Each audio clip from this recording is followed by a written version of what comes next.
Hello friends, आज हम लोग नेक्स्ट चैप्टर तुगलक वंश के बारे में देखेंगे।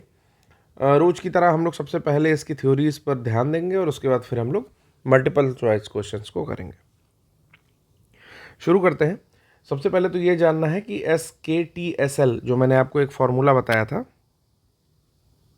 ठीक है, इसमें जो तुगलक डायनेस्टी है ये तीसरे नंबर पर आती है। यानी कि सबसे पहले आता है आपका स्लेव डायनेस्टी, या उसी को ममलूक डायनेस्टी भी कहते हैं।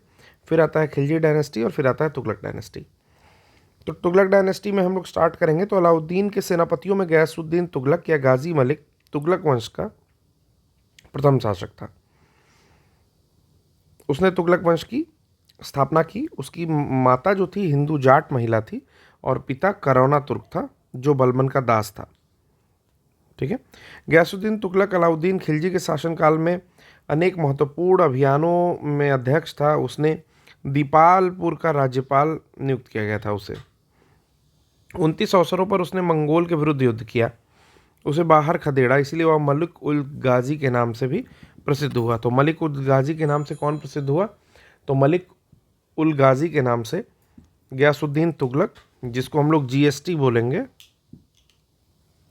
फेमस हुआ।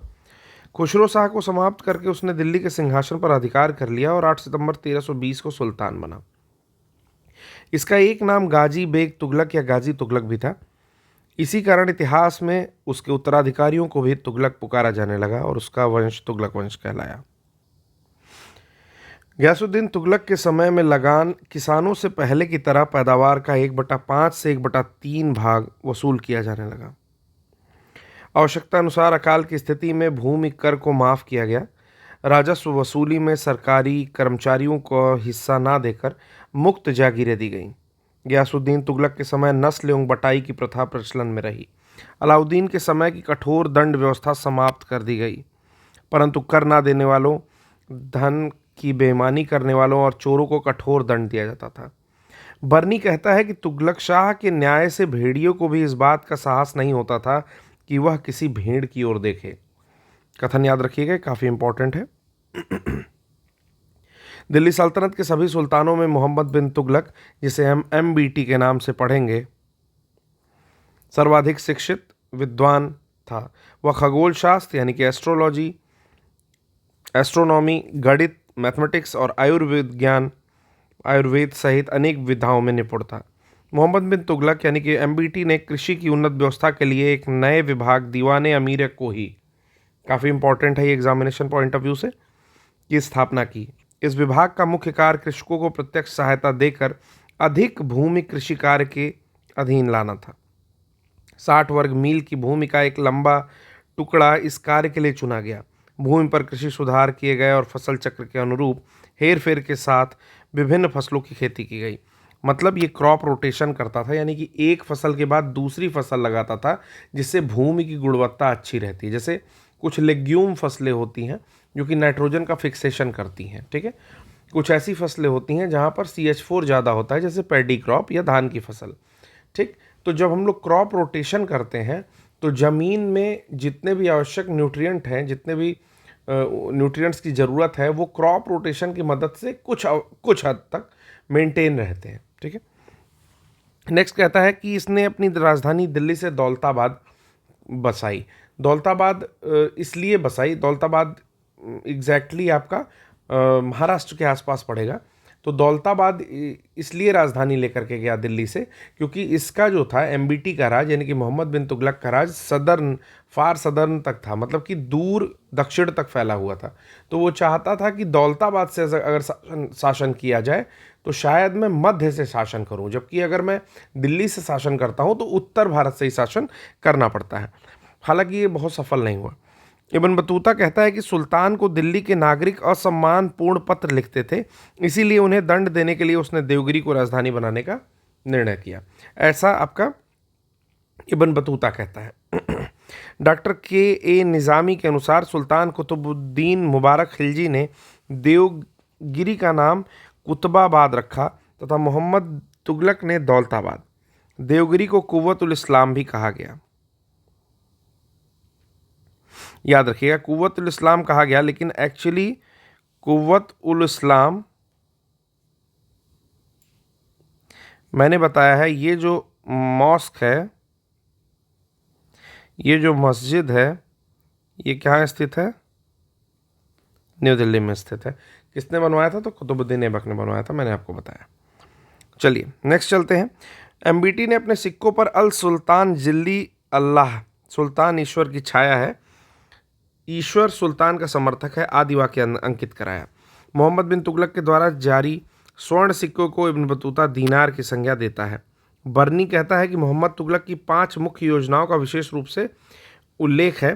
पहला, दोआब में कर वृद्धि कर देता है, देवगिरी को राजधानी बनाता है, सांकेतिक या टोकन करेंसी जारी करता है, खुरासान पर आक्रमण करता है और कराचिल की ओर अभियान करता है।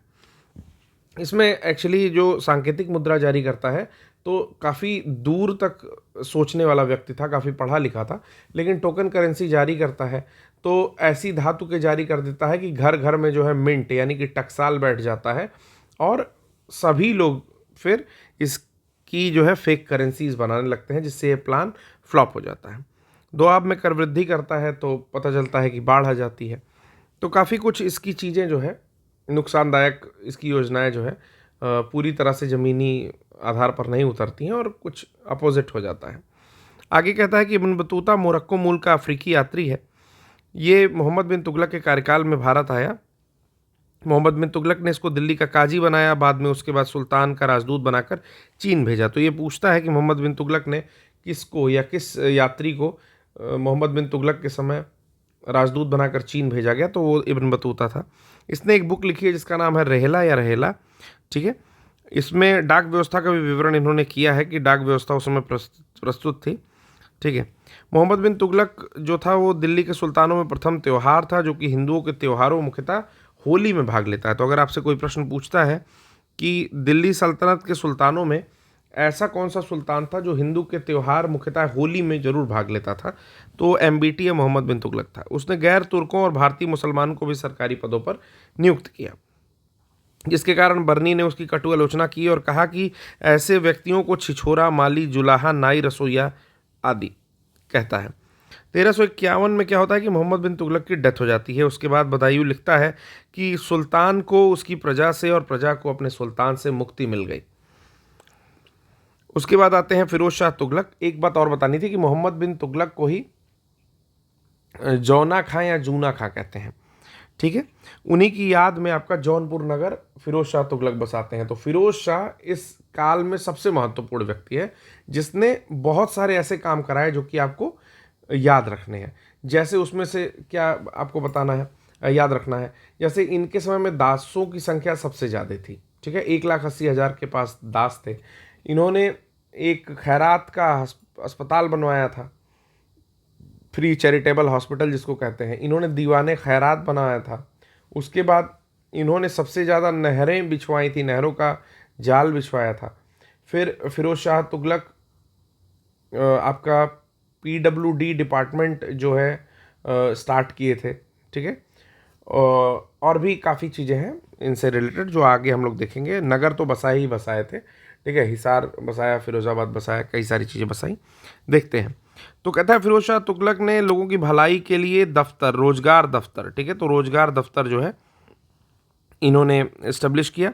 उसके बाद मनुष्य के गुण और योग्यता की पूरी जांच करते और अधिक से अधिक लोगों को नियुक्ति देखते।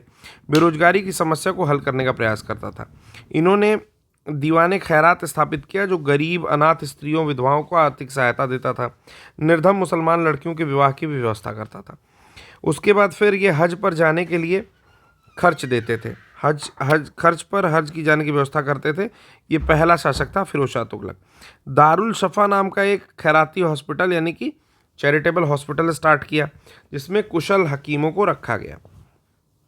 उन्हें दासों का बहुत शौक था, तो लगभग 1,80,000 दास तक इन्होंने संख्याएं पहुंचा दी थी अपने दासों की। दीवाने बंदगान, एक पृथक देखभाल इन्हीं दासों के लिए दीवाने बंदगान स्टार्ट किया। फिरोज शाह तुगलक ने PWD या लोक निर्माण विभाग की स्थापना भी की।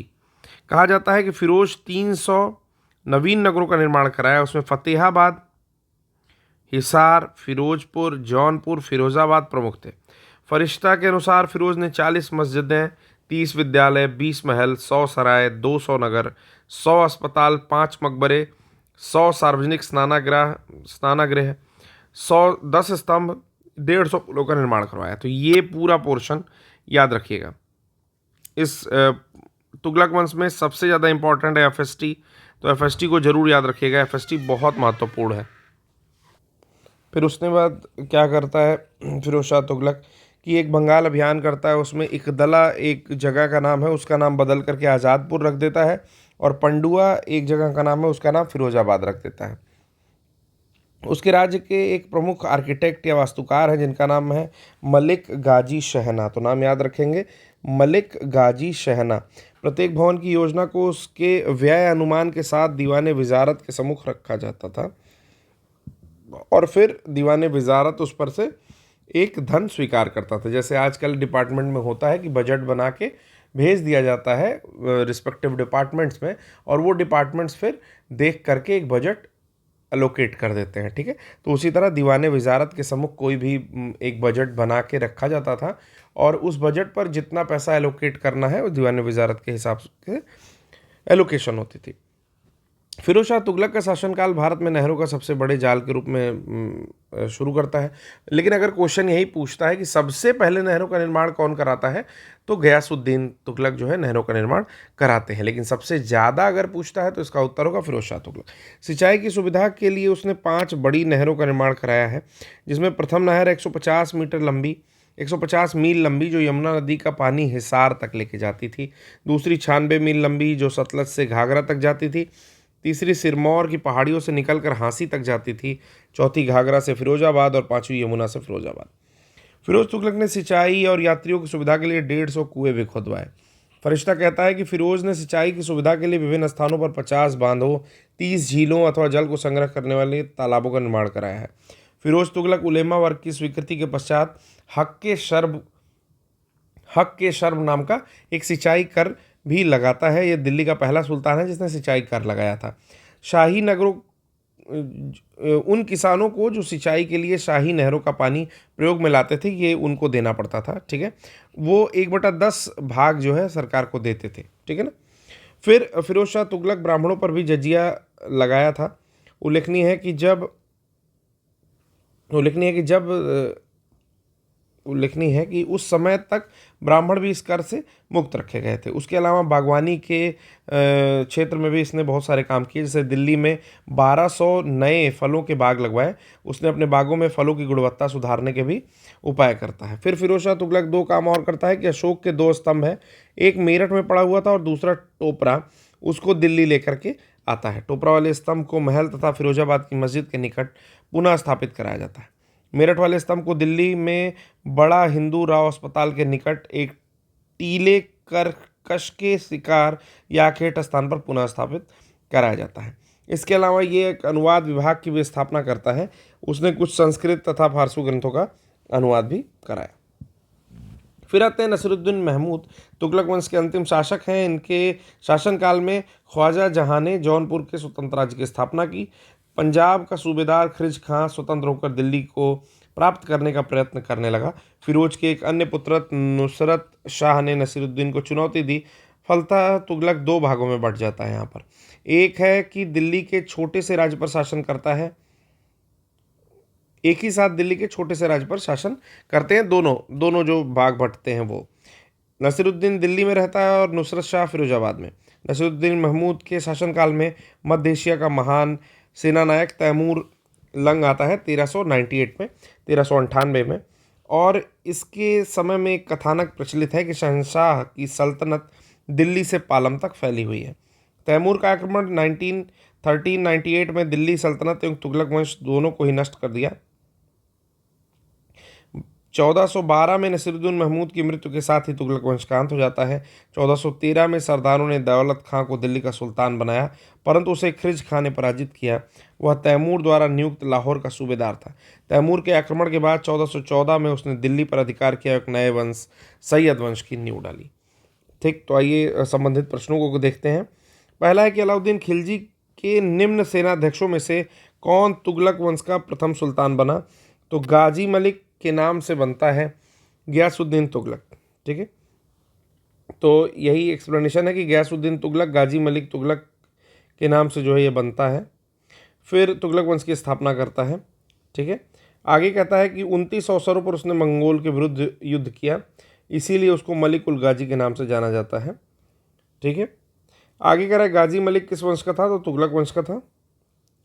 अगला प्रश्न कहता है कि कृषि को समुन्नत करने के लिए नहरें खुदवाने के संदर्भ में पहला शासक होने का श्रेय किसको दिया जाता है, तो मैंने बताया नहरें खुदवाने के संदर्भ में पहला शासक गयासुद्दीन तुगलक है, लेकिन अगर कहा जाए कि सबसे ज़्यादा नहरें कौन बनवाता है तो फिरोज शाह तुगलक बनवाता है। फिर कहता है किस वंश के सुल्तानों ने सबसे अधिक समय तक देश में राज किया, तो तुगलक वंश के ही सुल्तानों ने जो है देश में सबसे अधिक समय तक राज किया। ये 1320 के आसपास बैठते हैं और 1398 ईस्वी तक शासन करते हैं।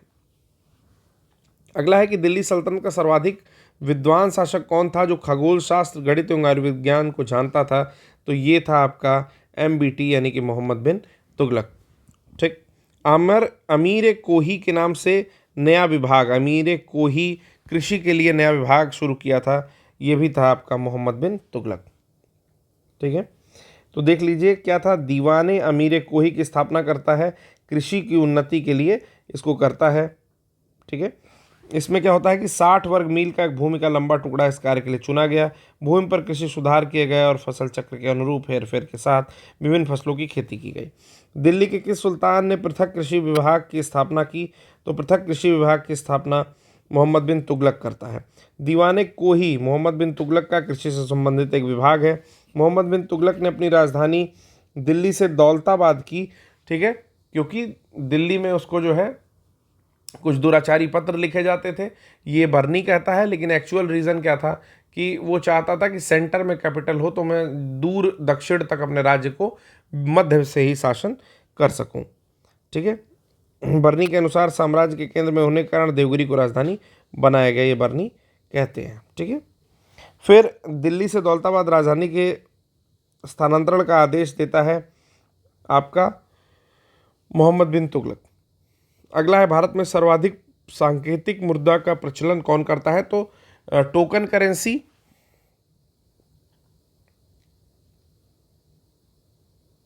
टोकन करेंसी कौन लेकर के आता है, मोहम्मद बिन तुगलक लेकर के आता है। हालांकि ये फेल हो गया था। पढ़ लेते हैं एक्सप्लेनेशन कि अपने समय में विभिन्न प्रकार के सिक्के चलाता है, उसका निश्चित मूल्य निश्चित करता है, लेकिन सांकेतिक मुद्रा जो चलती है वो एक विशिष्टता रहती है। वर्नी कहता है कि खजाने में चांदी की कमी और साम्राज्य विस्तार की नीति को कार्यरूप में परिणित करने की वजह से मोहम्मद बिन तुगलक को सांकेतिक मुद्रा चलानी पड़ी। ईरान में कैरावत खां के समय में सांकेतिक मुद्रा चलाई गई, यद्यपि कि वह असफल हो जाता है, परंतु चीन में कुबलई खान के समय में जो चलाई गई वो सफलतापूर्वक चलती है। संभवतः नवीन जो भी अन्वेषण हो रहे थे, जो भी रिसर्च हो रही थी, उससे मोहम्मद बिन तुगलक को प्रेरणा मिलती है।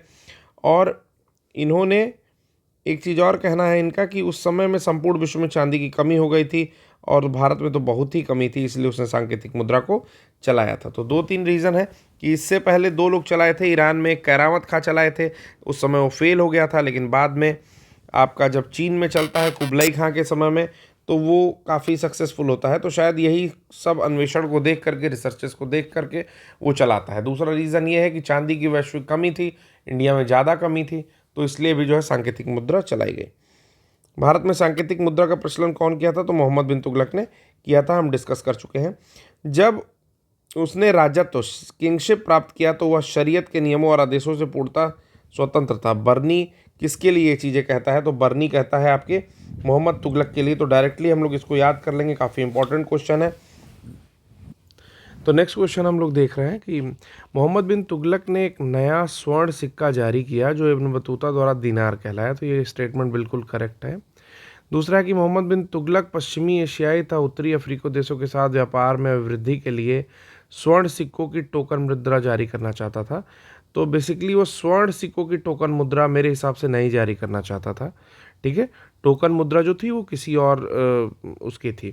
तो ए सही है, आर गलत है। चलिए देखते हैं क्या है कि मोहम्मद बिन तुगलक के द्वारा जारी स्वर्ण सिक्कों को इब्न बतूता जो कि मोरक्को से आया था दीनार की संज्ञा देता है, लेकिन मोहम्मद बिन तुगलक अपनी सैन्य शक्ति में वृद्धि के लिए तांबे के सिक्के की टोकन मुद्रा जारी करना चाहता था। ये देखिए तांबे के सिक्के की, यानी कि copper coin, CU copper coin जो है वो जारी करना चाहता था, ना कि पश्चिमी एशियाई देशों द्वारा अफ्रीका व्यापार करने के लिए स्वर्ण का टोकन सिक्का। ठीक है ना, दोनों चीज़ें गलत है। अपनी सैन्य शक्ति में अभिवृद्धि के लिए टोकन करेंसी जारी करना चाहता था, वो भी तांबे की थी।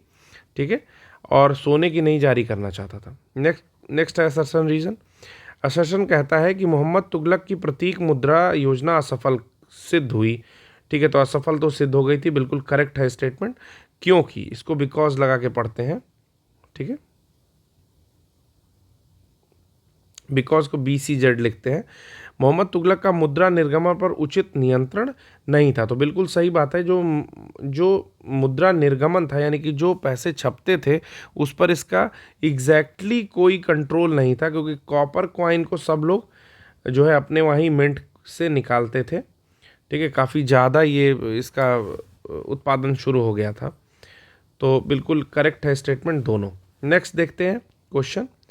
नेक्स्ट क्वेश्चन है, मूर देश का यात्री, मूर मतलब मोरक्को, मूर मतलब मोरक्को देश का यात्री इब्न बतूता किसके शासनकाल में आया? तो आपको अभी पता चला है कि मोहम्मद बिन तुगलक से इतनी बातचीत है इसकी, तो उसी के काल में आया होगा। दिल्ली आता है, काजी नियुक्त किया जाता है इसको, इब्न बतूता को, और बाद में कहाँ भेजा जाता है?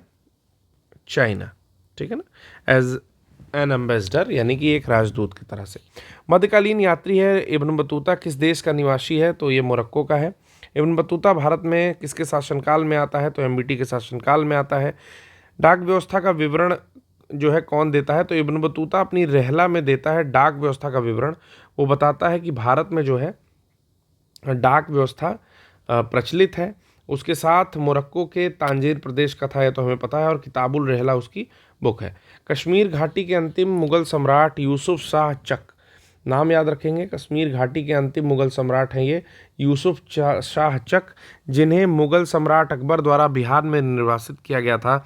कहाँ पर दफन है? तो ये नालंदा में दफन है। BPSC का क्वेश्चन है, नोट करिएगा, थोड़ा सा ऑड क्वेश्चन है इस चैप्टर के अकॉर्डिंग। ठीक है, अगला चलते हैं, एक बार और इस क्वेश्चन को देख लेते हैं। कश्मीर घाटी के अंतिम मुगल शासक यूसुफ शाह चक, जिन्हें मुगल सम्राट अकबर द्वारा बिहार में निर्वासित किया गया था, उनको दफन किया गया था नालंदा में। ठीक है, होली त्यौहार में सार्वजनिक रूप से कौन पाठ करता था? तो आपको पता है कि मोहम्मद बिन तुगलक भारतीयों के यानी कि हिंदुओं के त्यौहार होली में पाठ करता था। दिल्ली के किस मुस्लिम शासक के निधन पर एक इतिहासकार ने कहा कि राजा को प्रजा से और प्रजा को राजा से मुक्ति मिली? तो मोहम्मद बिन तुगलक। बहुत सारी योजनाएं बनाया लेकिन सफल नहीं हुई, तो बदायूनी कहता है।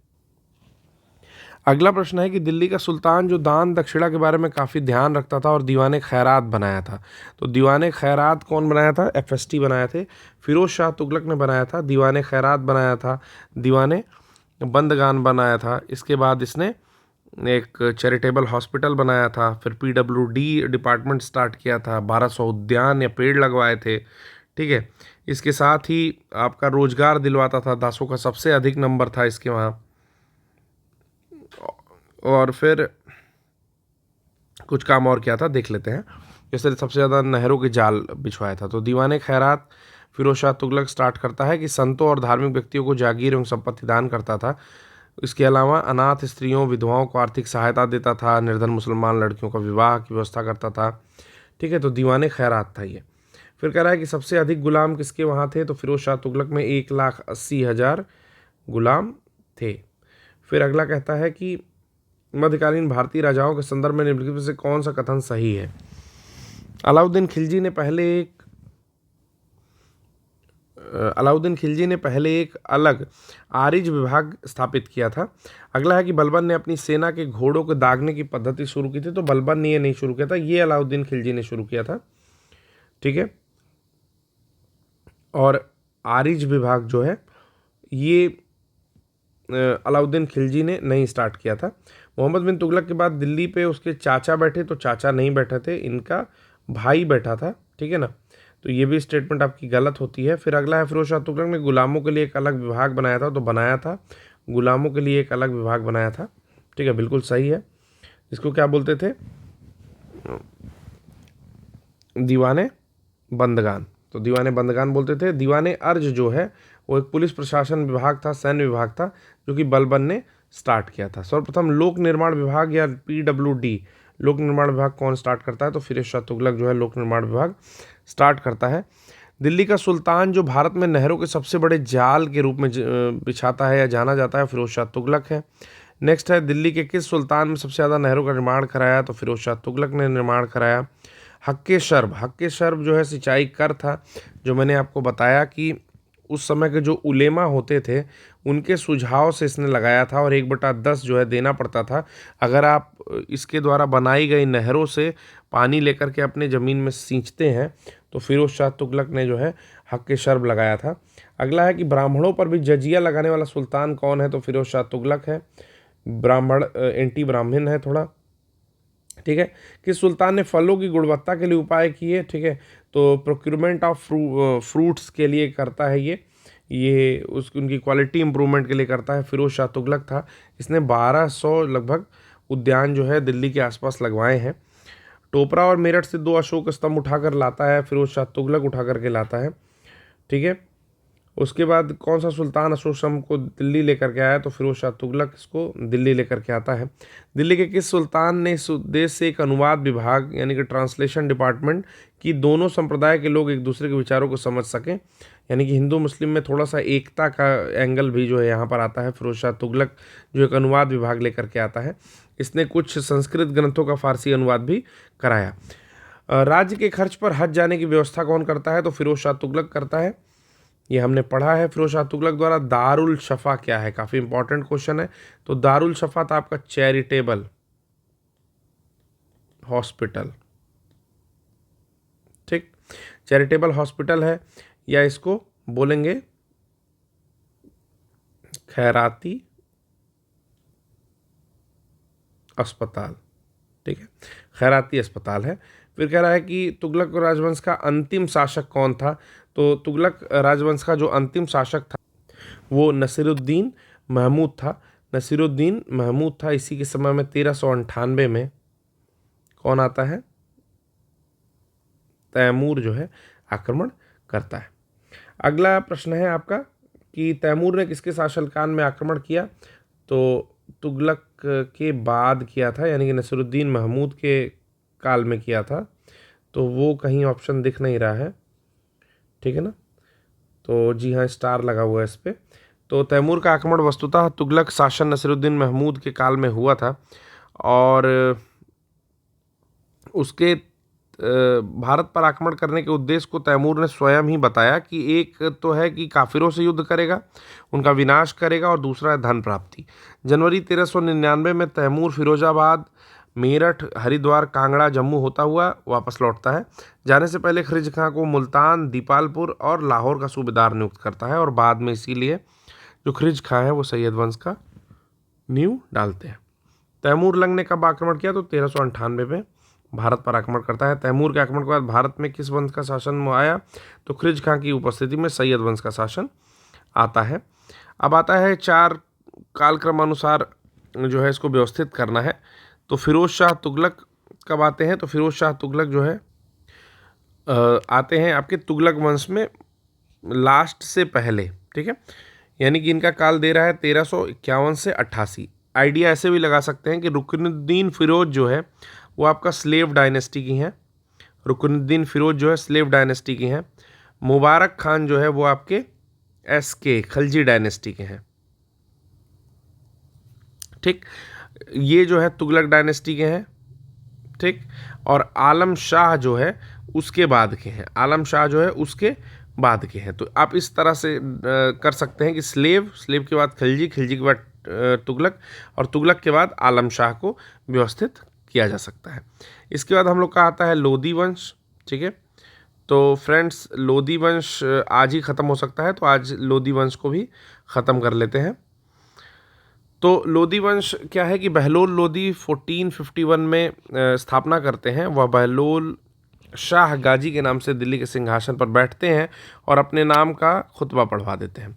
इसके बाद सबसे महत्वपूर्ण विजय जौनपुर की थी इनकी। बहलोल लोधी हिंदुओं के प्रति धार्मिक कट्टरता का व्यवहार नहीं करते हैं। उनके दरबार में अनेक प्रतिष्ठित हिंदू सरदार थे, जिसमें से राय करण सिंह, राय प्रताप सिंह, राय नरसिंह, राय त्रिलोकचंद और राय दादू फेमस है। उसने बहलोल सिक्का चलाया, जो उत्तर भारत में अकबर से पूर्व विनिमय का साधन था। विनिमय का साधन था, यानी कि विनिमय मतलब एक्सचेंज का एक साधन था बहलोल सिक्का। बहलोल लोदी ने अपनी मृत्यु के पहले अपने तीसरे पुत्र निजाम खां को उत्तराधिकारी नियुक्त किया था, किंतु सरदारों ने इसका विरोध किया, जिसके कारण निजाम खां की मां जयबंद एक सुनार की। इसका मुख्य कारण ये था कि निजाम की जो मम्मी थी वो जयबंद थी और सुनार की एक पुत्री थी, इसलिए क्योंकि ये सुनार की पुत्री थी इसलिए ये लोग नहीं चाहते थे कि निजाम खां गद्दी पर बैठे। कुछ शक्तिशाली सरदार निजाम का साथ देते हैं और निजाम खां को फाइनली 1489 में सुल्तान सिकंदर शाह के नाम से सिंहासन पर फाइनली बैठा दिया जाता है। लोदी वंश का ये महानतम शासक होता है। 1504 में सिकंदर लोदी ने राजस्थान के शासकों पर नियंत्रण करने के ध्येय से यमुना नदी के किनारे आगरा नामक नवीन नगर बसाया। यानी कि आगरा कौन बसाता है? तो सिकंदर लोदी आगरा को बसाता है, याद रखिएगा। आगरा शहर को कौन बसाता है? सिकंदर लोदी बसाता है और इसको अपनी राजधानी भी बना लेता है। सिकंदर शाह अत्यधिक परिश्रमी, उदार, न्यायप्रिय शासक था। उसने कृषि और व्यापार की उन्नति के लिए प्रयत्न किए। इसने एक नापने का पैमाने से गजे सिकंदरी कहते हैं उस समय आरंभ किया। उसने निर्धनों के लिए मुफ्त भोजन की व्यवस्था कर दी। उसने मुहर्रम में ताजिए निकालना बंद कर दिया, याद रखेंगे, मुहर्रम में ताजिए निकालना इसने बंद करा दिया था और पीरों और संतों की मजार पर मुस्लिम स्त्रियों के जाने पर रोक लगा दी। उसके समय में योग्य व्यक्तियों की एक सूची बनाकर प्रत्येक 6 माह पश्चात उसके सामने प्रस्तुत की जाती। वह शिक्षित था, विद्वान था। उसके आदेश से एक आयुर्वेदिक ग्रंथ का फारसी में अनुवाद किया गया, जिसको फरहंगे सिकंदरी नाम दिया गया।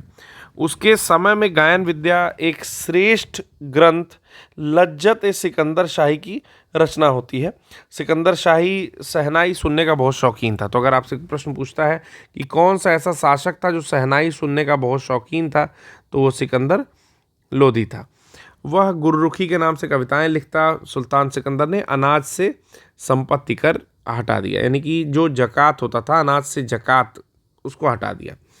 1518 में महाराणा सांगा और इब्राहिम लोदी के मध्य खातोली का युद्ध हुआ। युद्ध का नाम याद रखिएगा, 1518 में खातोली का युद्ध होता है, जिसमें इब्राहिम लोदी पराजित हो जाता है। पानीपत का युद्ध 21 अप्रैल 1526 को बाबर और इब्राहिम लोदी के मध्य होता है। बाबर के योग्य सेनापतित्व, श्रेष्ठ युद्ध नीति और तोपखाने के कारण इब्राहिम की पराजय होती है और युद्धस्थल में वो मारा जाता है। फरिश्ता कहता है कि मृत्यु पर्यंत लड़ा और सैनिक की भांति मारा गया। नामत उल्लाह के अनुसार सुल्तान इब्राहिम के अतिरिक्त भारत का कोई अन्य सुल्तान युद्धस्थल में नहीं मारा गया। तो ये पॉइंट भी आप याद रखिएगा, ठीक है। अब पहला प्रश्न आता है कि सबसे पहली बात है कि जो आपके सल्तनत शासकों में अफगान मूल के कौन आते हैं, तो जिसके विषय में पढ़ते हैं वो अफगान मूल के हैं, यानी कि लोदी अफगान मूल के शासक हैं। अब आता है कि दिल्ली की राजगद्दी पर अफगान शासकों के शासन का निम्नलिखित में से कौन सा एक सही कालानुक्रम है। तो सबसे पहले आता है आपका बहलोल खान लोदी, फिर आता है सिकंदर लोदी और फिर इब्राहिम लोदी। तो option C will be the correct answer. Next हम लोग का आता है, दिया गया मानचित्र है किस लोदी सुल्तान से संबंधित है और मानचित्र ए से चिन्हित किस नगर को निरूपित करता है, ठीक है।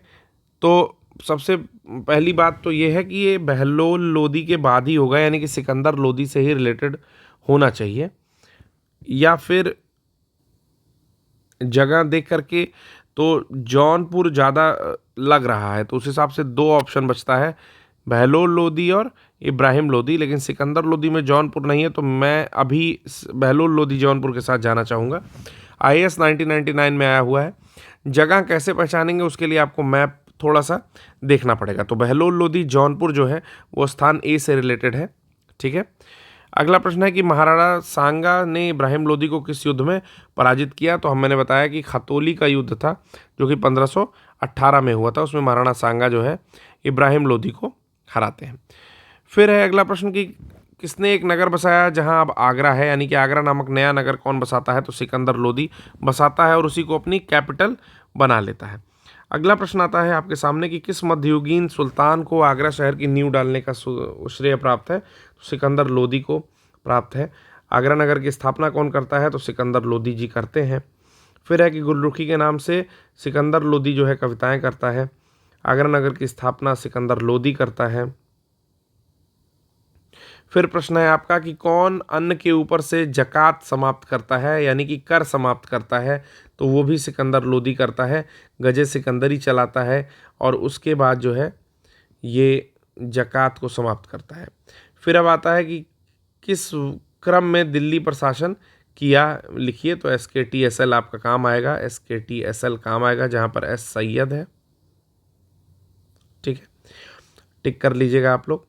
फिर है कौन गुलाम वंश का नहीं है, तो लोदी गुलाम वंश के नहीं है, इल्तुतमिश बलबन और कुतुबुद्दीन ऐबक गुलाम वंश के हैं। इसके बाद हम लोग का विजयनगर चैप्टर है। तो आशा करते हैं कि नेक्स्ट जो भी लेक्चर होगा वो बहुत ज़्यादा इम्पॉर्टेंट होगा, तो ध्यान से इस चैप्टर को देखिएगा। अमूमन एक सवाल आपको इस चैप्टर से मिल जाना चाहिए। तो आज के लिए बस इतना ही। जय हिंद।